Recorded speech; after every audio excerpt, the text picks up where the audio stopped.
Salut les gars, vous êtes sur House of Dana, la mode disco responsable.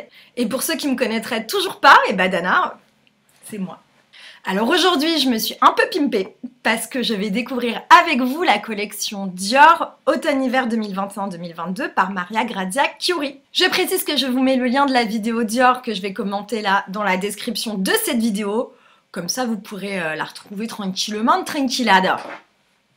C'est parti!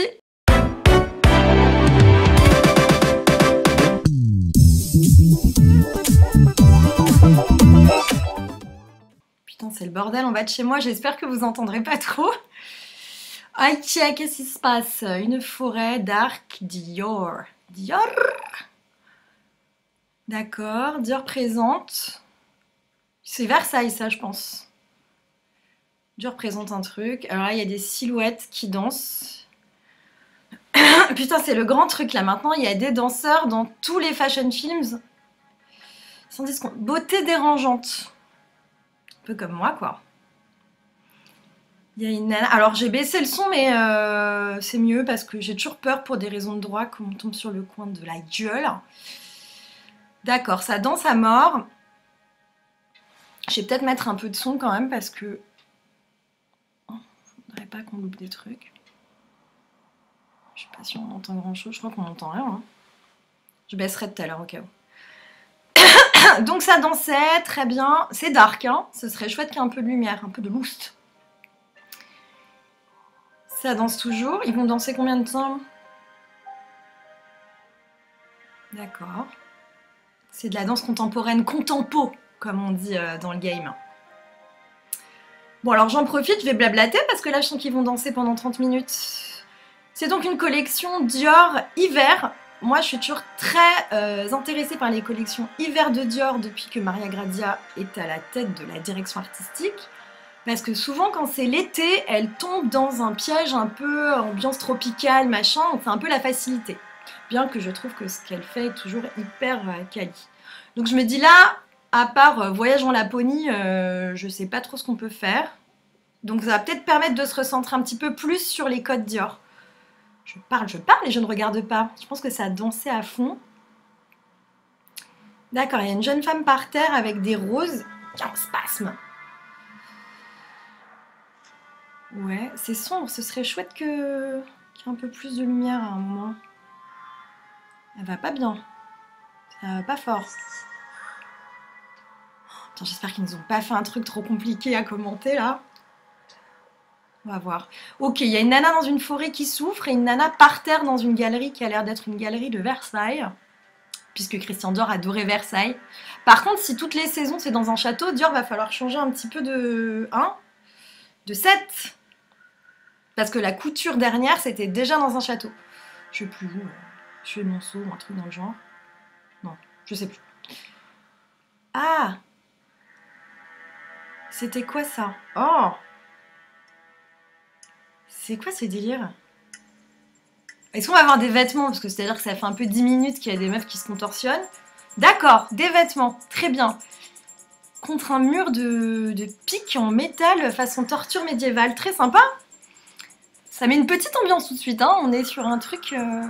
En fait, on voit que la danse, on voit pas les meufs. Ok, ils sont dans la galerie des glaces de Versailles, ça se voit.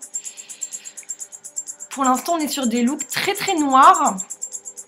Elle avait un manteau avec le canache Dior en matelassé, donc c'est vraiment un code iconique de la maison. J'en peux plus des danseurs en fait. On peut changer? Merci.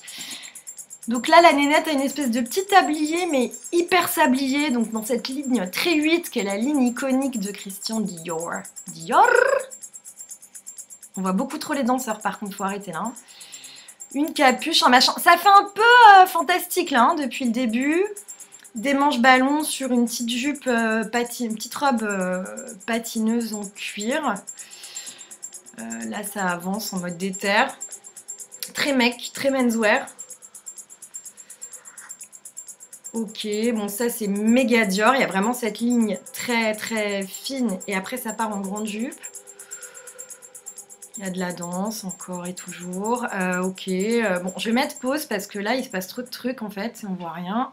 Désolée, hein, je découvre en même temps que vous. On va revenir un peu. En fait, on voit beaucoup trop la danse. Alors, c'est sympa. Hein, mais comment te dire que c'est censé être une collection de vêtements? Aurais-tu quelque chose à cacher, chère Maria Grazia? D'accord, on va reprendre sur ce premier look. Donc là, il y a un col qui m'a l'air d'être un col en perles, sur un look un peu schoolgirl, un peu écolière. Je pense qu'on est dans un délire assez fantastique, assez conte de fées, parce qu'ils ont agrémenté la galerie des glaces de Versailles avec des pics façon torture médiévale. Mais que fait Stéphane Bern? J'ai envie de dire, je comprends pas trop le délire pour l'instant, mis à part que tout le monde est vénère, comme d'habitude, quand c'est de la mode. Hein, parce que sourire, il n'y a que les pauvres qui sourient. Toi-même tu. Ok, donc là, il se fait empaler. Très sympa. Donc là, mis à part ce look, le look qu'elle avait, jupe, jupe avec une blouse au-dessus, très écolier, et dans cette ligne en X, en 8, en sablier, en ce que tu veux, qui est la ligne de Dior iconique, très 50 finalement, parce que c'est lui qui l'a lancé. Et oui, le saviez-vous? Pour l'instant, je vois pas grand-chose, mais parce qu'en fait, ils sont pas hyper focus sur les fringues, ces messieurs de la Réal. Voilà, donc là, c'est ce que je vous disais. Il y a une espèce de manteau cap. Je vois pas très bien ce qui se passe en dessous, mais qui est matelassé avec le canage. Je sais pas si vous voyez ce que c'est, le canage de Dior. Est-ce que je vais pouvoir l'arrêter dessus? Ouais. Bon, évidemment, c'est dans la darkness. Et ce serait chouette qu'ils mettent un peu de lumière, puisque déjà que tout est très noir pour l'instant. Comment te dire qu'on voit rien? On voit pas les couleurs. Bon, en tout cas, c'est ça. Voilà, j'en sais pas plus que vous. Elle a le petit foulard qui sert à rien sur la tête, mais ça fait très 50, ça fait très aux origines de Dior, pardon. Voilà, là, on est sur... Putain, ça va vite. Ça va me gaver, ça va faire comme Chanel, genre...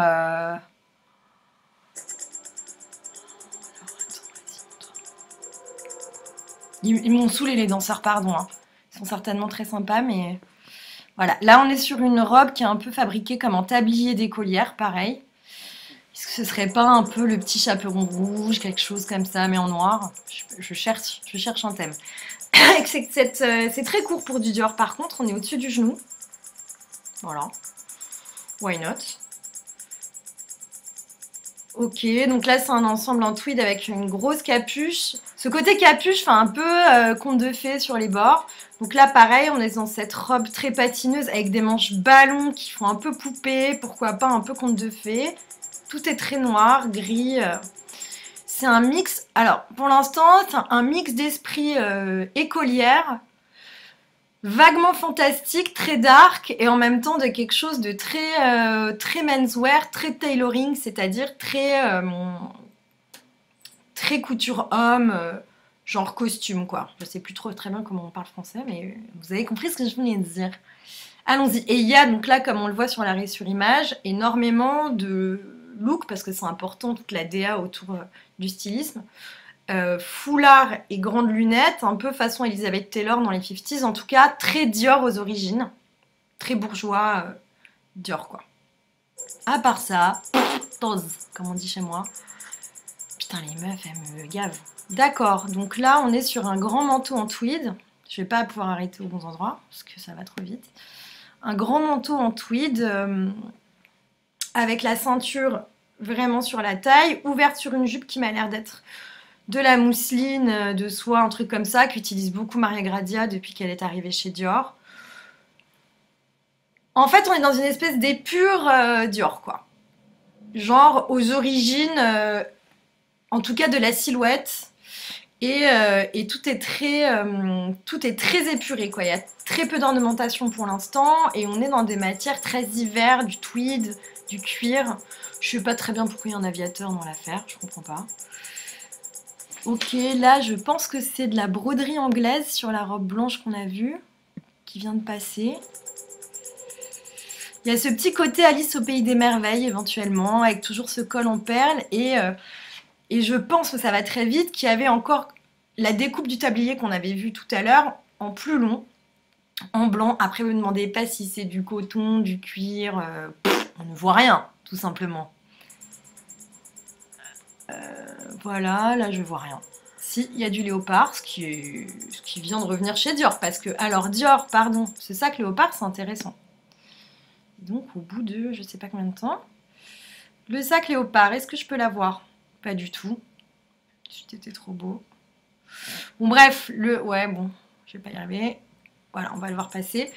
Le léopard, c'était un des imprimés favoris de Christian Dior. Et donc, dans les années 50, c'était pas du tout comme ça a pu être plus tard, vulgaire, etc. Au contraire, c'était très chic. C'est pour ça qu'il y a beaucoup de mamies qui portaient du léopard. J'ai vaguement vu une robe tablier en cuir passé, perforée comme de la broderie anglaise, car je vois tout, j'ai les yeux partout. Ouais, c'est ça. Ok, donc il va y avoir cette thématique de tablier, de broderie anglaise. Là, je pense que très clairement, c'est du cuir sur une petite blouse manche ballon, comme on a vu tout à l'heure sur la robe en cuir noir. Là, petit chaperon rouge, mais la version dark. Là, sans intérêt. Là, pareil, la petite robe de patineuse avec les manches ballons. Là, il y a eu un aviateur. Deuxième aviateur. On voit rien, hein, messieurs, dames. Alors là. Ok, manteau léopard. On reste dans du Dior très 50. Là, pareil. J'ai comme l'impression qu'il y a une histoire de conte de fées, de fantastique, de un peu cauchemar, etc. Pardon, je meuble car je ne vois rien. Pour l'instant, on est là-dedans et on est quand même dans quelque chose de très strict, de très noir, de très gris. Il y a beaucoup de menswear dans les détails, notamment des vestes. Ça, c'est vu, revu chez Dior, genre since day one. Ils ont pas eu le temps ou quoi? Je suis hyper étonnée. Bon, qu'est-ce qui se passe? Un imprimé. Quel imprimé? On peut pas trop voir. Alors, ok, là, c'est pas mal. Et donc, là, ce qui se passe derrière. J'arrête avant. Là, ce qui se passe. Non, ça marchera. Visiblement, il y a un manteau d'officier sur un pantalon d'officier. Le tout dans un bleu encre, bleu nuit. Est-ce que ce serait pas le petit soldat, je sais pas quoi, casse-noisette, un truc dans le genre? J'ai quand même vraiment l'impression qu'il y a ce thème un peu la Belle et la Bête de Cocteau, enfin quelque chose dans le genre. Donc, elle nous donne des indices au fur et à mesure des looks qui passent sur ce qui se passe. Voilà, c'est clairement un soldat. Pourquoi pas, c'est intéressant l'esprit militaire chez Dior, ça revient pas très souvent, mais c'est intéressant. Puis moi j'aime beaucoup en fait. J'adore quand on va puiser dans le vestiaire militaire parce qu'on est sur du tailoring au cordeau quoi. Avec ce double boutonnage devant et les pattes de colle sur les épaules. Et les galons aux côtés des pantalons. Toujours so chic. D'accord, là on est arrivé dans du soir. Il y a du rouge qui arrive. Donc est-ce qu'on va avoir un peu de couleur après tant de noir, de gris, de bleu marine et de suicide? Je ne sais pas. Il y a une redite du manteau officier qu'on vient de voir en plus court, en plus girly. Pourquoi pas? Alors ça c'est 50 à mort. Genre Grace Kelly à Monaco. Hop, qui portait beaucoup de Dior, hein, pour info. Voilà. Impossible de savoir quel est le print, qui est certainement très visible, sauf que comme ils ont décidé de baisser la lumière à mort, ben en fait on voit rien. D'ailleurs j'ai l'impression que ça donne une lumière très bleue à tous les looks. Pas sûr que tout soit aussi bleu finalement. Là on a une robe Diorissime. J'ai limite l'impression qu'on l'a sortie des archives tellement elle ressemble à ce que faisait Christian Dior pour des robes de jour. Donc voilà, la taille très fine, la jupe vraiment très corolle et puis toute la DA au-dessus, le foulard, les lunettes. Ça c'est très beau. Hein. C'est très beau. Bon, elle a pas inventé la roue la meuf. Hein. Mais en tout cas, c'est propre. Je peux plus ces meufs qui s'empalent là. Je comprends pas le délire. On bade pas suffisamment en fait. C'est quoi le... Il s'est passé un truc rouge. Le petit chaperon rouge. D'accord. Cette jupe en tulle qu'on a vue 100 000 fois chez Maria Grazia mais qui maintenant fait partie un peu de ses codes. Ça, trop court, sans intérêt. Un nouveau print. Est-ce que c'est des fleurs bleues, un peu de jean? Là, pareil, hein, de la schoolgirl Dior 50s. On a l'impression qu'elle sort d'un pensionnat après la guerre. Mais ça, Maria Grazia, elle les a déjà fait, ce genre de choses. Hein. C'est pas non plus... On n'est pas au top de l'innovation, cette saison. Oh! Je suis déçue. Dior, j'adore, hein, as you know. Je comprends pas très bien. Du tartan. On est quasiment sur des looks qui viennent de passer, mais en full tartan.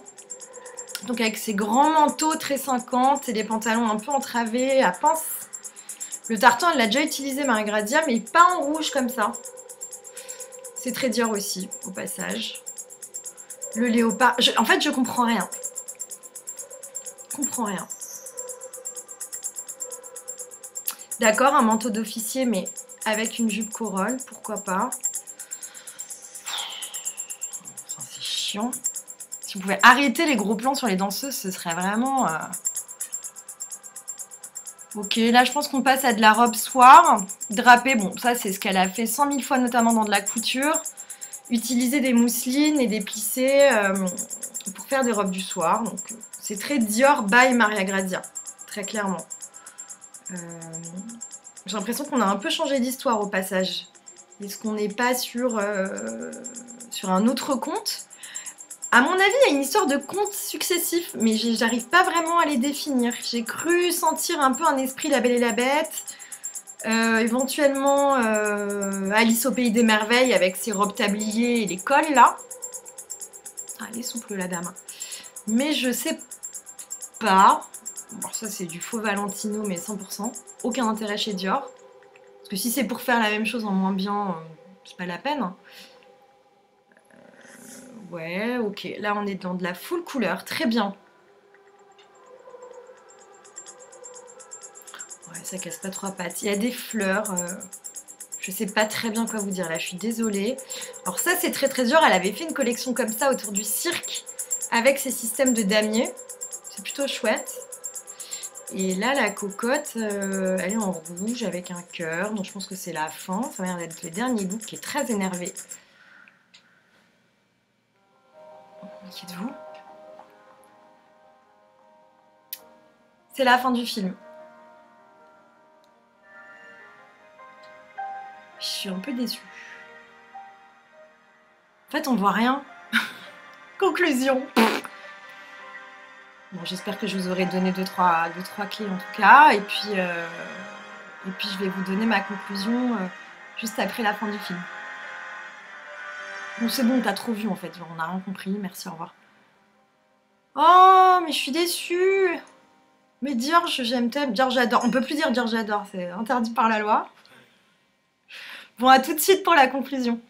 Alors, en conclusion, qu'est-ce qu'on peut dire? Je vous cache pas que moi je suis une grande fan de Dior, peu importe les DA et peu importe les époques, que j'admire beaucoup le travail de Maria Grazia et que je l'attendais au tournant sur cette collection-là, qui est une collection hiver, comme je le disais, dans laquelle elle risquait moins de tomber dans certains écueils un peu tropicaux-coco. Là, j'ai été assez déroutée parce qu'on est dans une collection qui est très austère, très stricte, très dark finalement, qui flirte avec le fantastique. On est encore une fois dans un château. C'était déjà le cas dans la collection couture précédente. Et on est plutôt dans une proposition anxiogène qui revient aux basiques de la marque, surtout en termes de forme.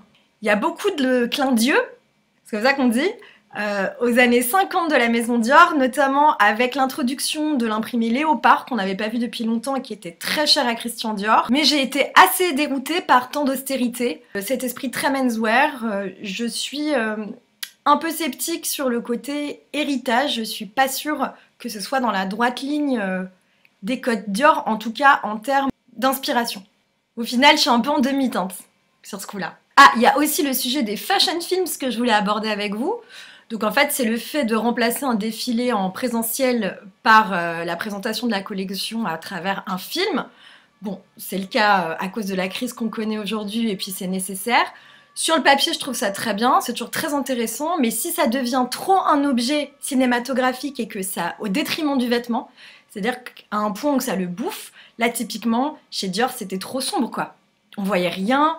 Les nanas, elles passaient trop vite. Il n'y a pas que chez Dior que j'ai remarqué ce genre d'écueil. Ça devient compliqué parce que, ok, fine, tu fais un super beau film, c'est un court-métrage, fait avec des gars calés en cinéma. Mais quid du vêtement, on le voit pas vraiment bouger, on n'arrive pas vraiment à voir les couleurs, ni à percevoir quelles sont les matières, ni le mouvement que les vêtements adoptent sur le corps. Donc ça, je trouve que c'est un souci parce que si on n'a pas l'option d'aller voir la collection après en showroom, ce qui n'est le cas d'à peu près personne, on arrive à voir au doigt mouillé de quoi il s'agit, mais c'est pas suffisant, je trouve. J'ai trouvé que là, ce film en tout cas, n'était pas réussi à cause de ça.